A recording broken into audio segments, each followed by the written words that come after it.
bopis na masarap pang ulam at syempre pang pulutan din. Kaya tara mga mare, samahan nyo nga akong magluto. Syempre, ang una kong ginawa ay kumuha ng kaldero. At itong mainit na ngayong kaldero ay naglagay na nga ako ng mantika at itong atswete. Para nga kumulay ang ating mantika. Hindi natin isasama yan, kaya tatanggalin natin. Ayan, kumulay na nga ang ating mantika, kaya ginisa ko na nga din itong luya. Pagkatapos naman isinod ko na nga itong bawang, pati na din itong sibuyas. Haluin nga lang natin to hanggang sa magisa. Hindi ko na nga isasama sa pagisa yung green bell tas red bell. Napakuluan na nga din namin to at nahiwa na. Hindi ko na nga na video kanina mga mare. Pero yan nga yung baga ng baboy. At puso nga din ng baboy. Ito nga hindi ko nga alam kung atay yan. Pero mamaya ko na ngayon ilalagay kasi baka nga maduro. May mga ibang part pa nga ng laman loob ng baboy pero hindi ko nga alam ang pangalan. Pero pag bibili nga kayo ng pangpopis ay alam naman yan ng tindero sa palengke. Naglagay na nga ako dito ng pampalasa tulad nga ng asin at patis. Syempre mga mare, hindi nga mawawala dito yung paminta. At pagkatapos ay hinalo ko nga muna ito at tinakpan na din muna. Imbis na toyo ngayong nilagay ko, ay naglagay ako ng oyster sauce at pati na din yung suka. Tapos naglagay din ako ng 3 perasong laurel. Para may konting anghang din, ay naglagay na din ako ng siling labuyo, 1 peraso lang. Kumulo na nga yung suka, kaya pwede na nga nating haluin. At nilagay ko na nga yung tirang laman loob. Hindi ko nga alam kung atay yun. Ayan, pagkatapos naman ay sinunod ko na nga itong carrots, pati na din yung green bell at red bell pepper.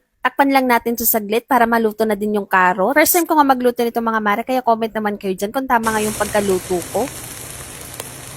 Pag may tumutunog-tunog na nga mantika, pwede na yan. At ayan, luto ng ating bopis. Alak na lang kulang.